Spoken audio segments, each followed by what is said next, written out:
Армысыздар, эфирде Жасыл экономика бағдарламасы, студияда Мөлдір Доспаева.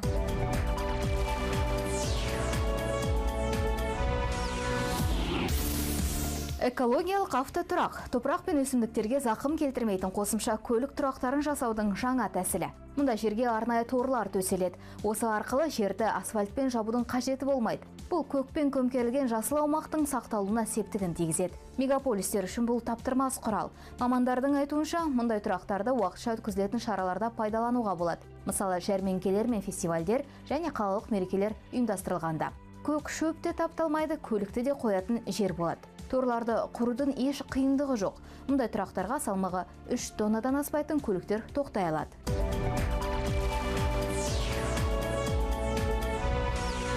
Мұндай жасыл тұрақтарды отандық сарапшылар тек еліміздің оңтүстік жағы мен жылы мезгілдерінде ғана қолдануға кеңес береді. Себебі торлар арасын қоқыс не жапырақтар басып қалуы мүмкін. Ал күз бен көктемдегі жаңбырлардан босап, шөгіп қалуы да ықтимал. Осы орайда астаналық көгалдандырушы мекемелердің бірі өз жұмысында жаңа инновациялық технологияны пайдалана бастады. Осымен екінші жыл қатарынан көк шөпті егу үшін гидросебу әдісін жүзеге асыруда. Бұл технологияны көрген қала тұрғындары мұны тіптен жерді бояп жатыр ма деп таңырқаған болатын. Гидросебу әдісінің анық-қанығын келесі материалымыздан біле аласыз.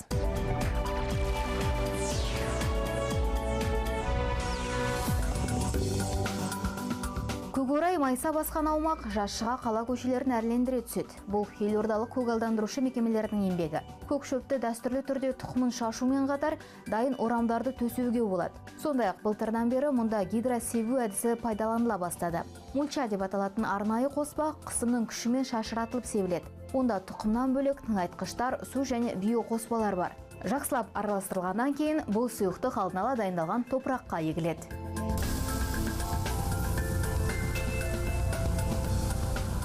Соның арқасында бұл тұқымдардың желдің әсерінен, құстардың, сонымен қатар құмырсқалардың тасып кетуінен қорғап, жерге түскен әрбір данның барлығы дерлік өсіп шығады деп айтуға болады. Бұл жерде мульча ретінде бізде жаңағы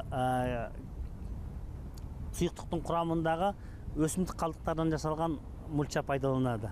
Бұл жерде ешқандай да химиялық қоспалар жоқ, бұл таза өсімдік қалдықтарынан алынған нәрсе. Қоспа құрамындағы желімдегіш заттар тұқымды біріктіріп ұстап тұрады. Бұл технология арқылы көк шөпті еңіс немесе техника мен қол еңбегі жетпейтін жерлерді көгалдандыруға болады. Ауа райының қолайлығына қарай алғашқы өскін бір аптадан кейін ақ байқалады. Ал дала температурасы жайсыз болса, ол 15 күннен кейін ғана шығады. Бұл технологияның тағы бір артықшылығы суаруға арналған судың мөлшерін үнемдейтіндігінде. Гидросебу әдісінің артықшылығы ол бұл сұйықтықтың құрамында гелдің болғандығы.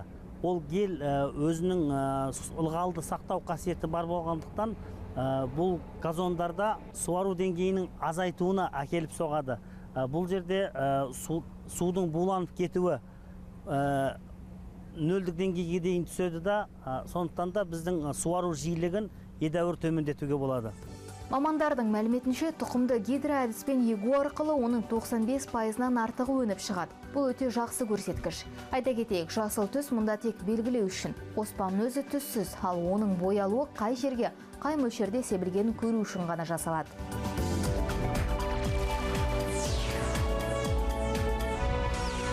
Орталық Азия елдеріндегі орнықты энергетика. Еуроодақтың бастамасымен Қазақстан, Қырғызстан, Түркменстан, Өзбекстан және Тәжікстан мемлекеттерінде осы тақырыпты қамтитын бағдарлама жұмыс істей бастады. Бұл елдерде баламалы энергия көзін дамыту мен энерготиімділік көрсеткіштерін жақсарту көзделген. Бір жыл бұрын басталған жоба Еуроодақпен қаржыландырылады. Орталық Азия елдеріндегі энергетика саласының дамуы мен аймақтық ерекшелігі де әртүрлі. Дегенмен бұларды байланыстыратын ортақ тақырып энерготиімділік деңгейін көтеру.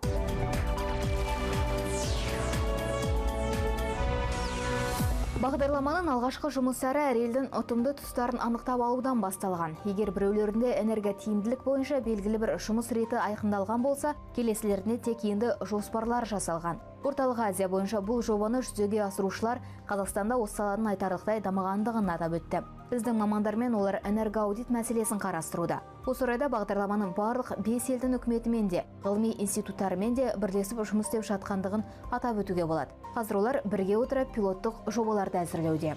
Осы тұрғыдан алсақ, әрине әр елдің алға қойған мақсаттары бөлек. Алайда бұлардың барлығын біріктіретін ортақ тақырып соңғы тұтынушысына жететін қуаттың энергоөнемділігі. Әдетте біз энергетика туралы сөз қозғағанда жаңа қуат көздерін қалай саламыз? Энергияны көп тұтынатындықтан қосымша киловаттарды қайдан аламыз деп ойланамыз. Жұмыс арасында энергияны тұтыну мәдениетін қалыптастырудан бастауға болатын естен шығарамыз. Егер пайдаланылатын қуат мөлшері азайса, жаңа энергетикалық орталықтардың қажеті де болмас еді.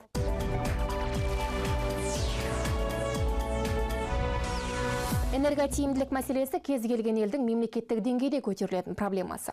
Олардың әрқайсысы энергияны үнеммен пайдаланудағы өзіндік моделін жасап шығаруға мүдделі. Қуатты ең көп шығындайтын секторлар тұрғын үй коммуналдық шаруашылығы мен өндіріс ошақтары. Бұл барлық елдерге тән. Мәселен, Еуропа одағы елдеріндегі тұрғын үйлер мен қызмет көрсету саласы жалпы энергияның 40%-ын тұтынады. Мысалы, Литвада бұл бағытта реновация бағдарламасы жұмыс істейді. Бұл біздің елдегі ТКШ секторын жаңғырту жобасының баламасы. Ал Болгарияда күн энергетикасы белсенді түрде дамытылуда.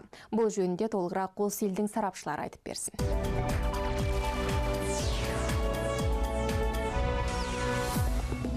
Тұрғын үйлерді қайта жаңғырту арқылы энергияның 50% үнемделеді. Мұндай көрсеткіштер жөндеу жұмыстары жүргізілген үйлердің жағдайын мониторингтен өткізгеннен кейін белгілі болған.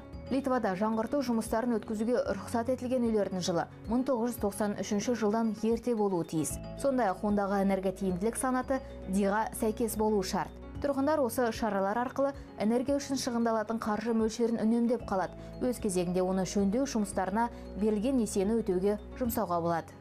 Ең күрделі мәселелердің бірі тұрғындарды үйлерін жөндетіп, жаңартуға көндіру. Қаржының шамамен 30% оларды аталмыш бағдарламаға қатыстыру үшін берілетін субсидия болу керек. Одан бөлек халықтың әлеуметтік жағдайы мен табыс көлемі әртүрлі.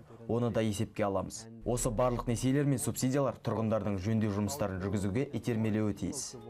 Ал Болгарияда энерготиімділік жөніндегі мәселе мемлекеттік емес ұйымдар тарапынан 20 жыл бұрын көтеріле бастаған. Бұл елдегі энергия сыйымдылығының үлесі өте жоғары. Ал сала бойынша ең алғашқы заң нормалары 10 жыл бұрын ғана қабылдана бастаған. Бұл энергоөнем нарығының дамуына және түрлі инвестициялар мен гранттардың тартылуына түрткі болды. Қазір мұнда күн энергетикасы белсенді түрде дамуда. Бұл нормативті акт Болгарияның энергияны үнемдеу қорының құрылуына алғышарттар жасайды. Қор арқылы муниципалды сектор, ауруханалар, университеттер, өндірістік мекемелер қаржыландырылады. Сондай-ақ, тағы үлкен толқу тудырғаны тарифтердің қымбаттауы. Бұл тұтынушыларға энергияны үнемдемей, еш нәтиже шықпайтындығы жөнінде ой салды.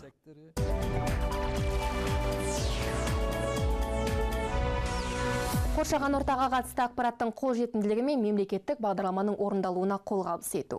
Бұл Орхус конвенциясының негізгі міндеттері. Қазақстанда да бұдан бір жыл бұрын осы құжаттың ережелерімен жұмыс істейтін орталық пайда болды.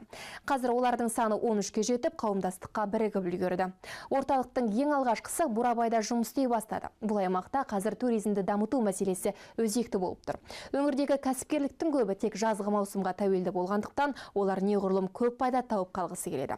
Салдарынан құны қымбат қызметтер, сервистің толық қамтамасыз етілмеуі және экологияға деген немқұрайлылық.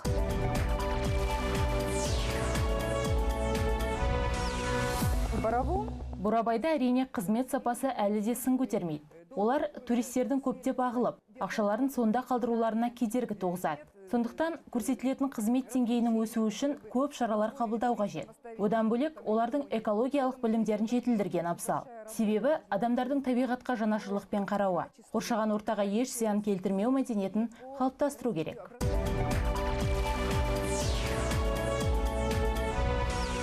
Жақында атап өтілген қоршаған ортаны қорғау күніне орай салалық ведомство экологиямызды сақтаудағы түрлі шараларды жүргізіп, осы тақырыптың кеңінен таралуына атсалысқан азаматтардың еңбегін атап өтті. Мемлекеттік емес ұйымдар мен бұқаралық ақпарат құралдарының өкілдері халықаралық жарыстарға қатысқан оқушылар мен студенттер марапатқа ие болып, мақтау қағаздары мен төсбелгілерді алды.